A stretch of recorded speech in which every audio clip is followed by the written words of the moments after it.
Imagine a country of over 85 million people, a nation that holds elections, has a president and a parliament. Now, picture one man standing above all of them. A man never directly chosen by the people, yet he has the final say on every major decision. From who can even run for office, to whether this nation goes to war. This isn't some made-up scenario. This is Iran. And that man is Ayatollah Ali Khamenei. So, how did one person gather so much power without ever facing a public vote? Well, today we're taking a close look at Iran's unique and often puzzling political system to understand its most powerful figure, Supreme Leader Ayatollah Ali Khamenei. We'll explore how he climbed to this incredibly powerful position, what tools of control he uses, and how his influence touches every part of Iranian life. His decisions don't just shape Iran's future, they also stir the complex currents of the Middle East. This is the story of how one man, without a direct vote from the people, became the ultimate authority in a major world power. We'll look at his journey, pick apart the structure of his power, and see the impact of his long rule. To get a grip on Khamenei's power, we first need to understand the job itself. Iran's political setup is a tricky mix, part religious government, part republic. Yes, there's an elected president and a parliament, but they are ultimately underneath the Supreme Leader. Think of the Supreme Leader as the head of state, the commander-in-chief of the military, and the top ideological guide all in one. The Supreme Leader isn't picked by popular vote. He's appointed by a group called the Assembly of Experts, which is made up of Islamic scholars. But here's the twist. Candidates for this assembly are first screened by the Guardian Council. And guess who has a big say in the Guardian Council? The Supreme Leader directly appoints 6 of its 12 members. The other 6 are nominated by the head of the judiciary, who is also appointed by the Supreme Leader.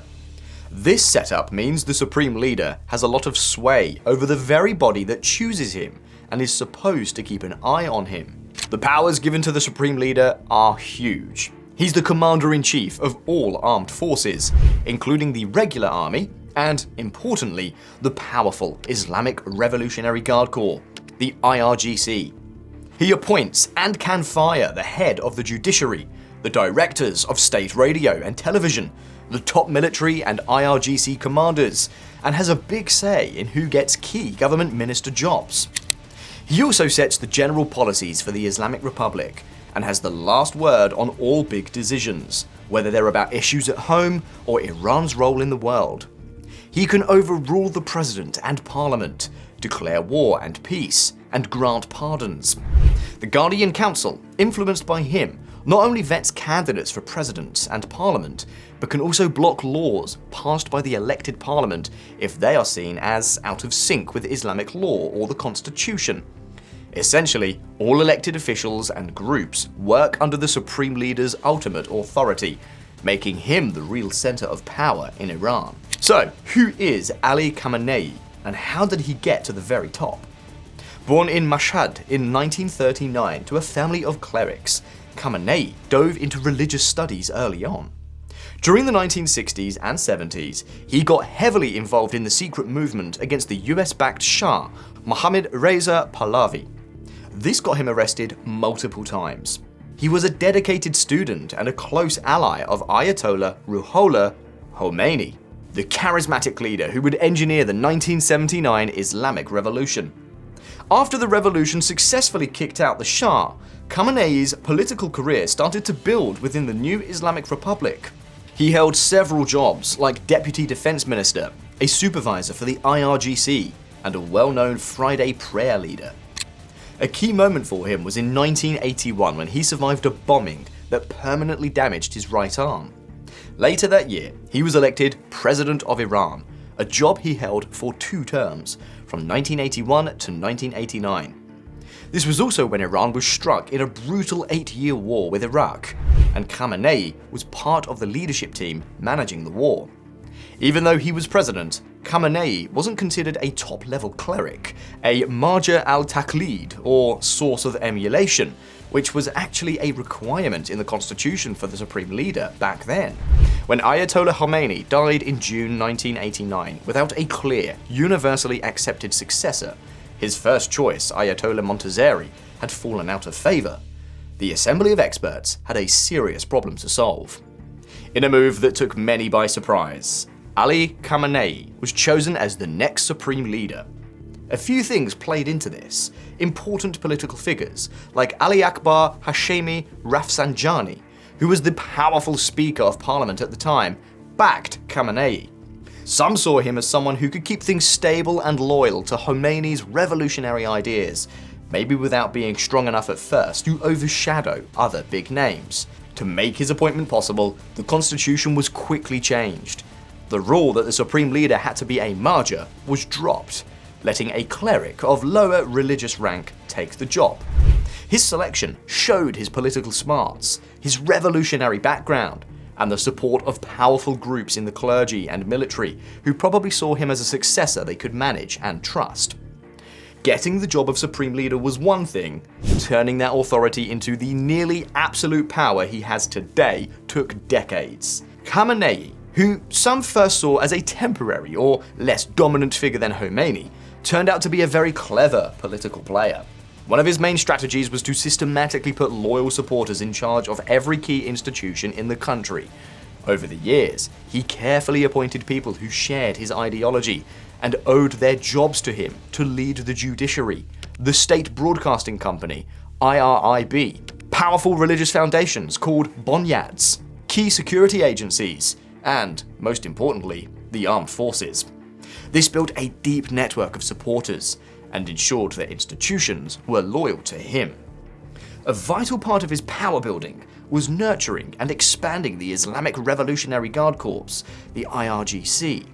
Originally created to protect the revolution from threats inside and out, the IRGC under Khamenei ballooned into a massive organization with its own army, navy, air force, intelligence services, and huge economic interests. The IRGC reports directly to the supreme leader, not the elected president. This gives him an incredibly strong tool to enforce his decisions, project power in the region, and manage internal security.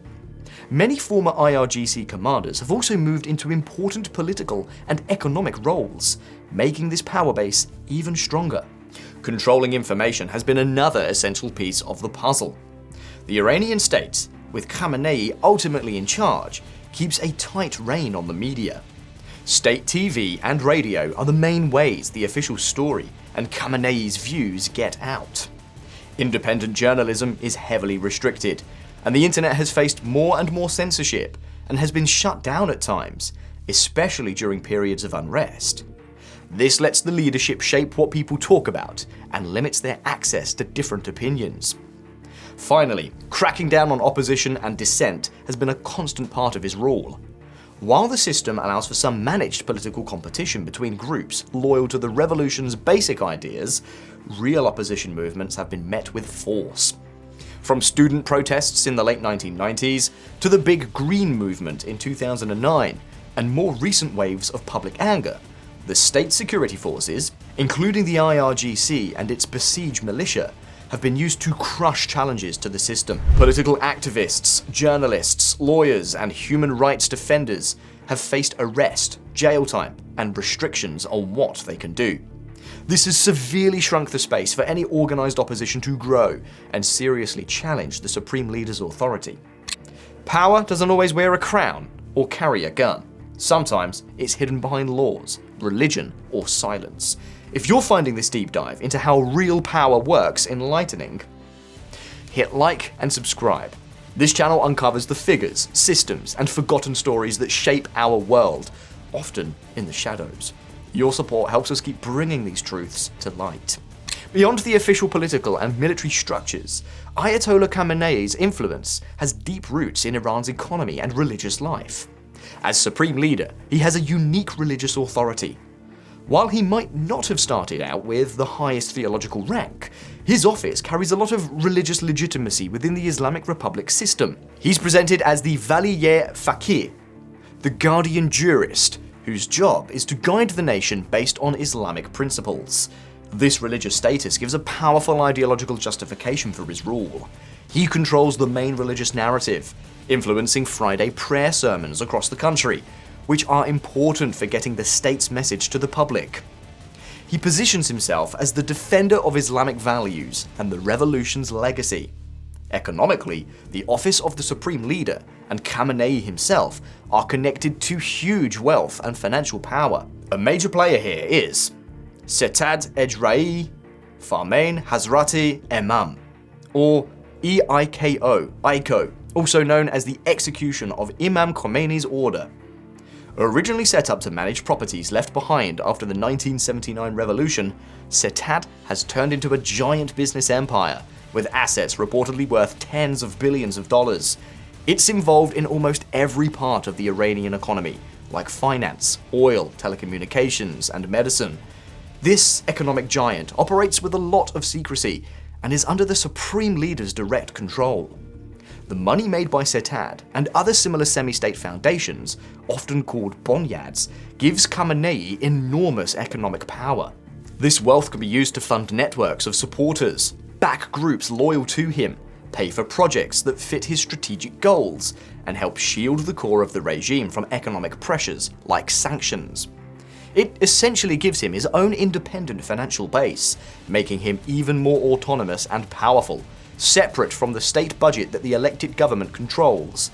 This direct control over huge economic resources is a critical, though less obvious, part of his lasting hold on the nation. With so much power in his hands, Ayatollah Khamenei is the ultimate decision maker on almost everything related to Iran's foreign and domestic policy. While the elected president, their cabinet, and the foreign ministry handle the day-to-day business and international talks, they have to operate within strict guidelines and red lines drawn by the supreme leader. No major foreign policy move, from nuclear program negotiations to relationships with world powers or actions in the region, can happen without his clear approval, or at least his quiet go-ahead. Khamenei has consistently pushed for a foreign policy of neither east nor west, stressing independence and self-sufficiency. In practice, this has often meant a very suspicious, if not openly hostile, attitude towards the United States and Israel. He's been the main designer of Iran's strategy of supporting allied groups and militias across the Middle East, often called the Axis of Resistance. This includes groups like Hezbollah in Lebanon, various factions in Iraq and Syria, and the Houthis in Yemen. This network is mostly managed by the IRGC's Quds Force, which reports directly to him. This regional strategy helps project Iranian influence, scare off enemies, and counter the presence of rivals. At home, Khamenei's influence is just as widespread. He sets the tone for social and cultural policies, usually favoring a conservative take on Islamic law. While different presidential administrations might have slightly different ways of handling social issues, the overall direction stays under his control. He has consistently pushed back against calls for major liberal reforms that he sees as going against revolutionary or Islamic principles. The judiciary, whose head he appoints, is key in enforcing these social norms and dealing with dissent. Economic policies, what's taught in schools, and even broad national development plans are all subject to his review and final approval, often through various councils and bodies that report to him. This ensures that his vision for Iran, a state based on his interpretation of revolutionary Shia Islam, guides where the nation is headed. Despite this massive system of control, Ayatollah Khamenei's rule has faced serious challenges from inside Iran. The country has seen several major waves of public protests, reflecting deep-seated frustrations among parts of the population. One of the biggest was the Green Movement in 2009. Triggered by a disputed presidential election, millions of Iranians, especially in cities, poured into the streets, demanding political reform, more freedoms, and accountability. These were the largest protests since the 1979 revolution, and seriously challenged the authorities. The regime's reaction was harsh. Mass arrests, violent crackdowns by security forces and besieged militia, show trials, and widespread media blackouts and internet censorship. More recently, the Woman Life Freedom protests, which exploded in late 2022 after Mahsa Amini died in the custody of the morality police, shook the country. These demonstrations started over compulsory hijab laws, but quickly grew to include broader anger about political repression, economic problems, and lack of social freedoms. Young people and women were notably at the forefront. Again, the state responded with significant force, leading to hundreds of deaths, thousands of arrests, and internet disruptions to stop the demonstrations. Beyond these large nationwide movements, there have been many other protests over the years about economic conditions, workers' rights, environmental problems, and specific government policies.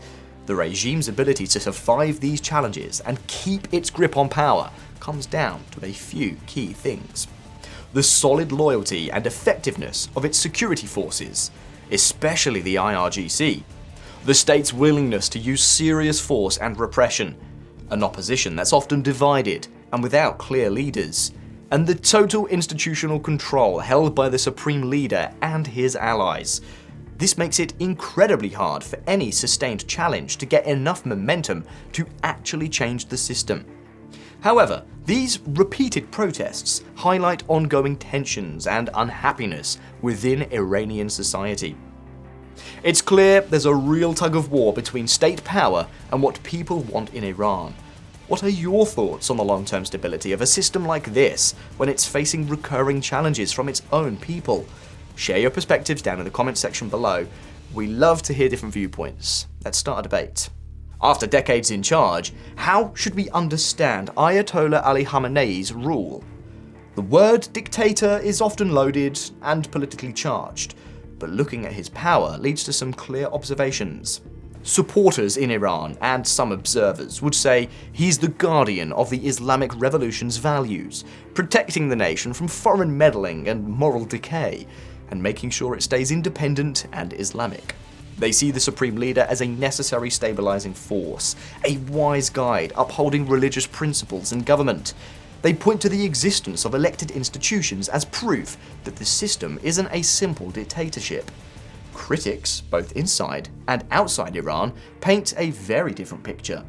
They see Khamenei as an unelected, authoritarian ruler who oversees a repressive system that routinely crushes basic freedoms, silences dissent with force and intimidation, and holds onto power through a network of loyal institutions, rather than through the will of the people.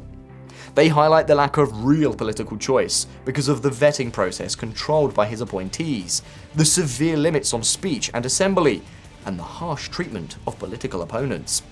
Whatever label you choose, the facts of his position are straightforward.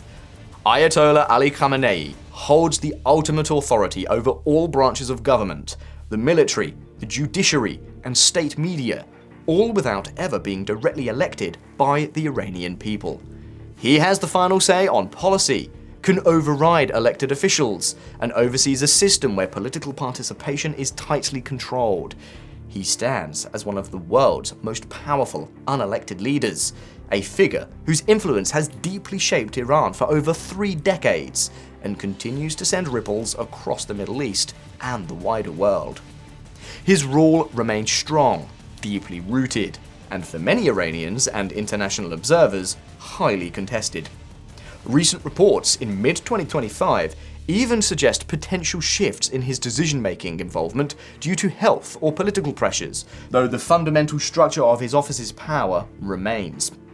The story of Ayatollah Ali Khamenei's grip on Iran is a powerful example of how power can be concentrated and maintained through a complex mix of ideology, institutional control, and political skill. Understanding this is key to understanding Iran today. Thank you for joining us for this detailed look. Don't forget to like, share, subscribe for more. I've been Josh. This has been the Villainous Vault. Thanks for watching. See you next time.